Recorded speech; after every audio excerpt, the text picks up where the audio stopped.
Hello guys, welcome to my YouTube channel. I hope कि आप लोग अच्छे होंगे। एक गरीब माँ की दो अमीर बेटियाँ।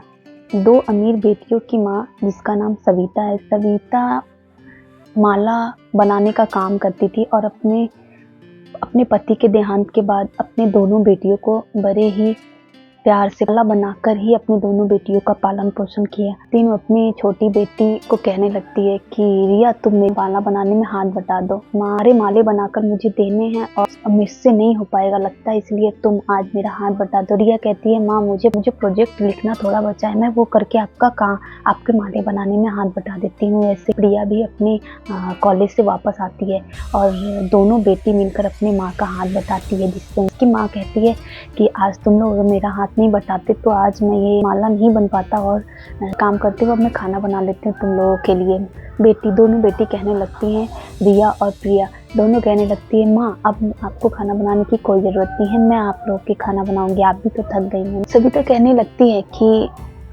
अभी तो तुम खाना बना रही हो, लेकिन तुम दोनों की शादी हो जाएगी तब तो मुझे ही करना पड़ेगा ना। दोनों बेटियां कहने लगती है, माँ मैं कभी शादी नहीं करूँगी, अगर मैं शादी भी करूँगी तो जहाँ भी रहूँगी आपको अपने साथ रखूँगी, आपको यहाँ अकेले नहीं छोड़ूंगी। कुछ प्रिया की जॉब लग जाती है, वो काम करने लगती है और वही ऑफिस में एक लड़के से उससे प्रेम हो जाता है और वो उससे विवाह कर अपने ससुराल चली जाती है। जैसे अपने ससुराल चली जाती है, कुछ दिनों बाद वह अपनी माँ को लेने के लिए यहाँ आती है और कहती है, माँ मैं तुम्हें ले जाने के लिए आई हूँ, तुम चलो मेरे साथ, अब तुम्हें यहाँ नहीं रहना, तुम्हें और रिया दोनों को मैं अपने साथ ले जाना चाहती आई हूँ। उसका पति ये बात सुनते ही उसके हाथ को खींचकर उसे बाहर ले जाता है और कहने लगता है कि ये क्या कह रही हो, तुम्हारी माँ और तुम्हारी बहन को भी हम अपने साथ रखें और उनका खर्चा उठाए।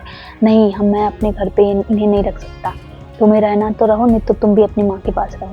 रीता और रिया दोनों बाहर से सुन रहे होते हैं और उसकी माँ उससे कहने लगती है कि नहीं, मैं बेटी के घर कैसे जा सकती हूँ, तुमने ऐसा कैसे कह दिया प्रिया कि मैं तुम्हारे यहाँ पर जाके रहूँ, बेटी के घर जाना सही नहीं होता, तो मैं और रिया यहाँ पे रह लेंगे और हमारे खर्च की क्या चिंता हमारी। अपने ससुराल की जॉब लग जाती है, पढ़ाई पूरी होती है उसकी जॉब लग जाती है और जॉब लग जाती है, उसको भी ऑफिस में एक लड़के से प्यार हो जाता है और उससे शादी कर लेती है।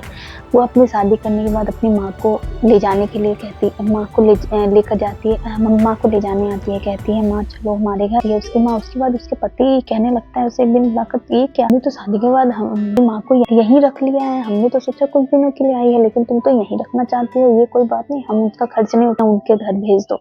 रिया कहने लगती है, ये क्या बोल रहे हो तुम, मैंने तुम्हें पहले ही बता दिया था, अगर तुम्हें यहाँ रहना है तो रहो, नहीं रहना है तो तुम भी जाओ अपनी माँ के पास। रिया माँ सब अपना सामान पैक करके वहाँ से चली जाती है, अपने घर रहने लगती है। वहाँ उस बीमार पड़ जाती है और रिया हफ्ते अपनी माँ के घर जाती है और अपनी माँ की देखभाल करती है, अपनी माँ को कुछ पैसे देकर आती है घर चलाने के लिए। कुछ दिनों बाद सविता की तबीयत बहुत बिगड़ जाती है और रिया वहाँ जाती है, देखती है सविता की बहुत तबीयत बिगड़ी हुई है, तो वो सारा सामान अपना घर का पैक वैक करके वो जाती है कि माँ के पास मैं थोड़े दिन रहूंगी, माँ की सेवा करूंगी। उसका पति सारा सामान पैक करते देखकर कहने लगता है, ये क्या कर रही हो तुम, कहाँ जा रही हो। वो कहती है, मैं अपनी माँ की थोड़ी दिन तबीयत खराब है, उसकी सेवा करने के लिए मैं वहीं रहूंगी। तो पति कहने लगता है कि तुम्हारी माँ बीमार है, तुम वहाँ सेवा करने के लिए, मेरी माँ का क्या होगा, आपकी माँ तो अभी ठीक है ना, लेकिन मेरी माँ तो बीमार है, उससे सेवा की जरूरत है, वहाँ उनकी देखभाल के लिए कोई नहीं है। उसका पति लगता है, जाओ अगर तुम्हें ऐसा ही है तो तुम वहीं रहो, यहाँ मत आना।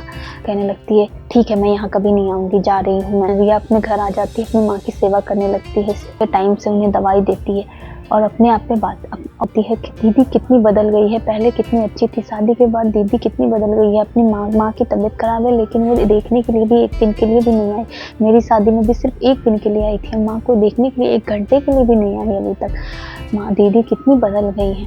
उसकी माँ कहती है, नहीं मेरी बेटी इतनी जल्दी इतनी नहीं बदल सकती, मुझे लगता है कुछ बात है, बेटा तू जा एक बार उसकी हाल चाल लेकर आ। रिया बोलती है, जी ठीक है माँ, मैं एक बार जाती हूँ ससुराल। वो ससुराल जाती है, देखती है उसकी बहन की आंखें बिल्कुल काली पड़ी होती है, बिल्कुल दुबली पतली हो जाती है, बहुत बीमार जैसी रहती है।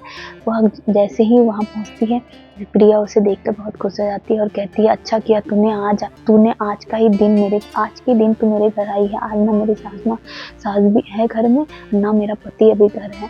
तुम अच्छे दिन में आई है, मैं तुझे आज सारी कहानी बताऊंगी। प्रिया कहती है क्यों दीदी, क्या हो गया? तुम्हारे आँख के नीचे काला हो रखा है, तुम इतनी पतली हो गई हो, क्यों, क्या हो गया है तुम्हें? यहाँ पे कुछ बात है क्या? मुझे सब कुछ बताओ। अपनी सारी कहानी बताती है कि मुझे कितना कि शादी से पहले तो बहुत अच्छा था मेरा पति, लेकिन अब मुझे शादी के बाद बहुत मारता है, बहुत ही टॉर्चर करता है, मुझे बाहर कहीं नहीं जाने देता है, ना वो मेरे हाथ में 1 रुपया देता है जो कि मैं बाहर कहीं उनके घर भी जा पाऊँ। मुझे यहाँ से बचा के ले जा बहन। सब बात सुनकर रोने लगती है और वहाँ से उसे लेकर चली जाती है अपने घर।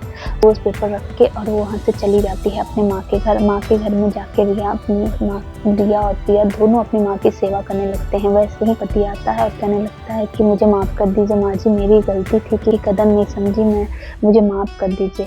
मैं रिया तुम्हें लेने आया हूँ। रिया अपने पति के साथ अपने ससुराल वापस चली जाती है और प्रिया यहाँ अपने पति को डाइवोर्स देकर अपनी माँ की सेवा और सत्कार करने लगती है और अपना जीवन अच्छे से बिताने लगती है। यहाँ रिया और रिया के पति हर महीने उसे घर खर्च के लिए पैसे भेजता रहता है, जिससे इन लोगों का घर चलता रहता है। थी 2 अमीर बेटियों की गरीब माँ की कहानी।